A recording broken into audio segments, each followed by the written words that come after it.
What's up, everybody? Welcome to the Wordsmith's Forge. I'm Matthew J. Coran. Today, we're going to talk about lessons learned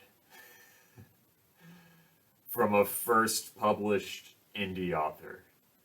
And I'd like to go through this because this is something that I think a lot of people who are creative and they want to get their stuff out there, a lot of them are very hesitant because one, they're afraid of having their creative work picked apart. A lot of people, they're averse to criticism because in a lot of online culture, you get a lot of toxicity when it comes to criticism. There is bad criticism, but then there's also good criticism. And I'd actually like to highlight a review I read today of my book, Heir to Song and Sword. It's available on Amazon now. And I really like this review because it really points out the biggest flaw in my book that I found. Like, I had thought this even before I read this review, and it kind of confirmed things I was thinking. But it did it honestly, like I didn't discern any bad intentions from this person. They were very honest about it, and I appreciate that. And I think it's good for people that are struggling to get their creative content out into the public. I think it's good to see other creators go through their criticisms because you realize it's not a big deal. It's not really.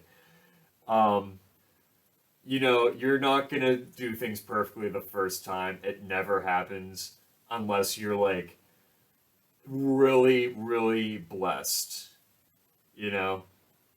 But I mean, it's a blessing to also see your faults.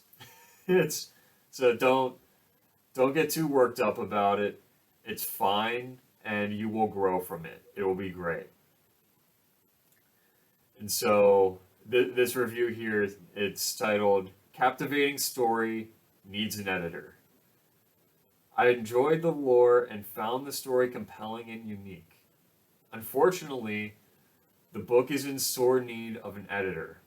Some strange knowledge errors, referring to empty bridles instead of traces when a horse was stolen, some grammatical errors, filtering, I don't know what filtering means, but, and just some other things that should have been fixed in the editing process. That said, the lack of editing was not a significant deterrent to enjoying the story. I hope to see better editing in future editions and look forward to the sequel.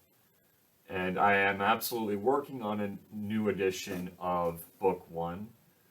And I will get into all the things I'm actually planning with that at a later time because I'm still in the planning phase. But yeah, absolutely. I'm also working on how I'm going to approach editing in future books because I made a big mistake during the editing process because I rushed it. I had been working on my book for 3.5 years before I started getting serious about publishing. And when I talked to my mentor about it, uh, I one of the biggest things you just need to do is you just need to set a date and you need to commit. And so I did that, and I made the mistake of setting it a bit too early.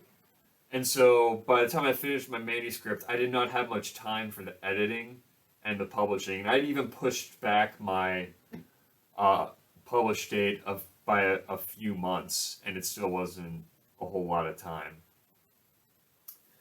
And yeah, so there's 3 stages of editing, and this, by the way, is not a knock on my previous editors because they did a fantastic job. There's just a phase of editing that I glossed over, and looking back, I really shouldn't have done that. And I'll get into that. So there's three phases of editing. There's developmental editing, there's copy editing, and then there's proofreading. I did two of the three. I did developmental and I did proofreading. I did not do copy editing. And that really can bite you if you're not really on top of it. And I'll get into that because developmental editing is all about the story itself. It's about making sure that your story makes sense, pacing's good, like, uh, really just getting into, does this make sense from a storytelling standpoint?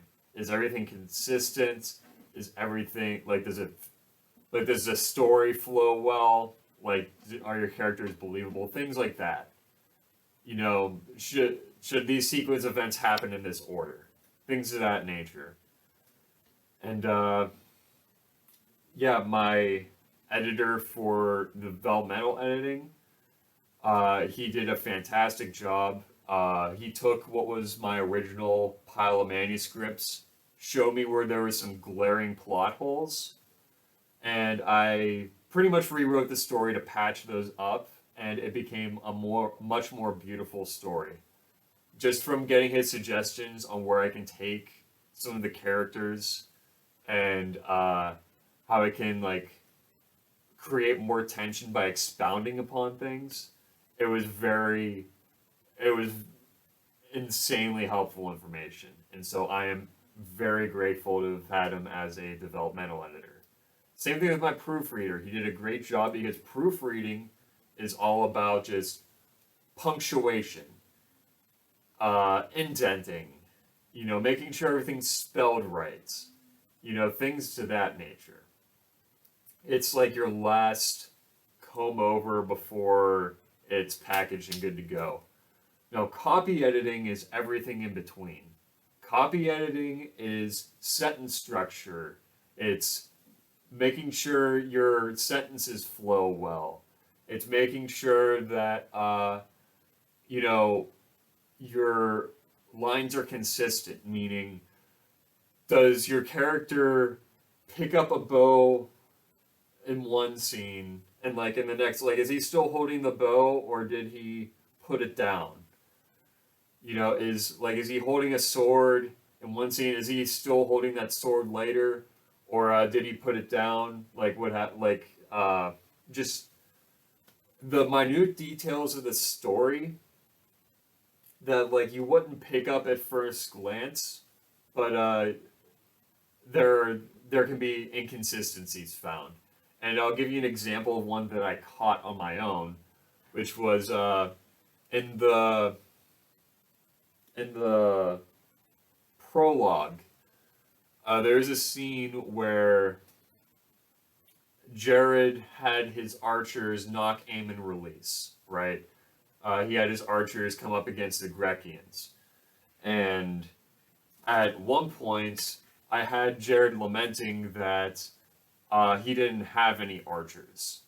And then in the next scene, he had archers knock, aim, and release. So that made no sense. Because in a previous version, I had him not approach with archers, and I forgot to take that out. There are so many little things, especially in 100,000 word manuscript. There's so many little things that can easily go by you. As an engineer, I run into this all the time with specs because I have spec documents that can approach hundreds of pages. I had a spec document that was over 1,000 pages, and you think you fixed everything, but there can be so many little things are wrong, and you're not gonna catch it because you're so engrossed into that document. You're you're only gonna see what you expect to see, and even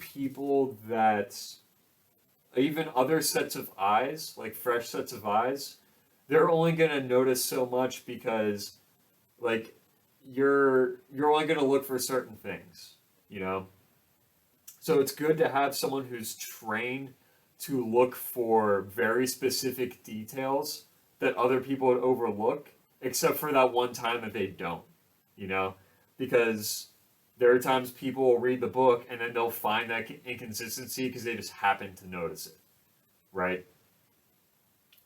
And so, yeah, a lot of people who read my book thought it was great because they don't notice a lot of these things. I can tell this person, they're probably very they might be an editor themselves or at least editor adjacent.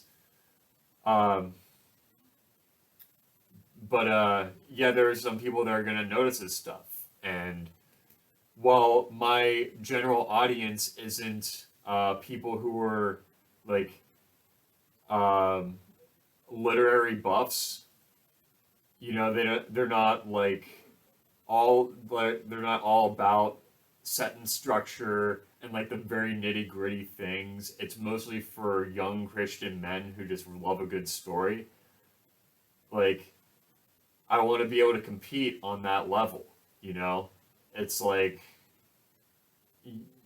it's one thing to run fast, it's another thing to run like with the other Olympic sprinters.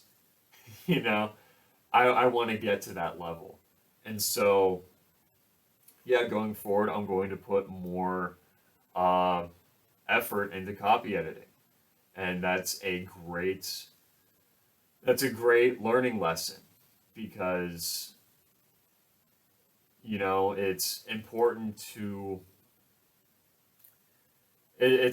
cover all your bases, you know, and as my experience grows, so too will my uh, skill set. And there's absolutely nothing bad about learning, learning these problems, you know.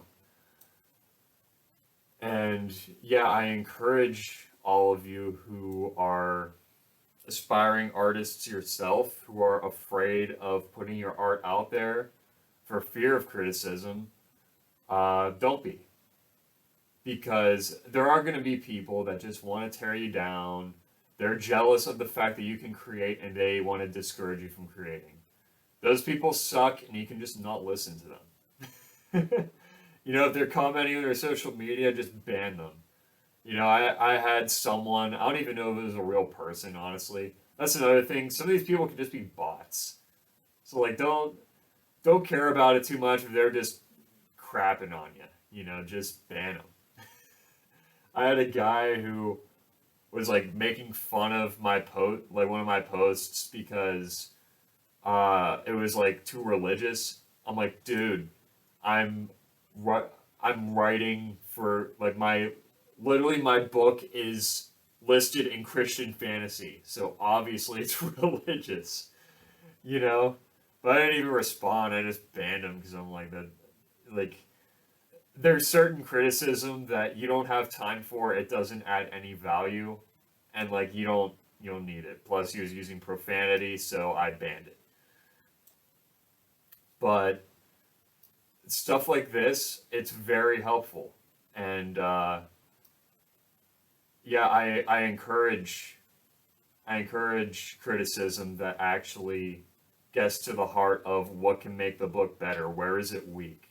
You always want to know where you're weak because that's like how else are you going to grow, you know? And so, yeah, down the road, I do have plans for uh, being a lot more solid with my editing. And I think this time around it's going to go a lot smoother too because after a lot of my errors in proofreading, I know how to structure my book, you know, and I've gotten feedback on different things to look out for. And so I'm very optimistic that book two is going to be much more streamlined than book one because book one, you know, running around like a headless chicken trying to figure everything out, build up my infrastructure like for my newsletter, for my website, getting all the marketing going. You know, I was learning all this on the fly, and that's the beauty of doing everything for the first time. You learn. And then, so for the second time when you do it, it's not as bad. So that's another thing where I don't even regret putting out Heir to Song and Sword in the state that it is. First of all, it's an awesome book. It's a great book, and you should read it. Like, yeah, there's some errors. You know, there's some errors in a lot of indie books. But and that's one of the things I appreciate about this reviewer. He even said that it doesn't really detract from enjoying the story, because in truth, it doesn't. It's something that, you know, a lot of people have enjoyed, honestly, and you can read the reviews, and it's very much positive. And I didn't tell a single person to leave a positive review. And so, yeah, you can definitely get a lot of value out of it.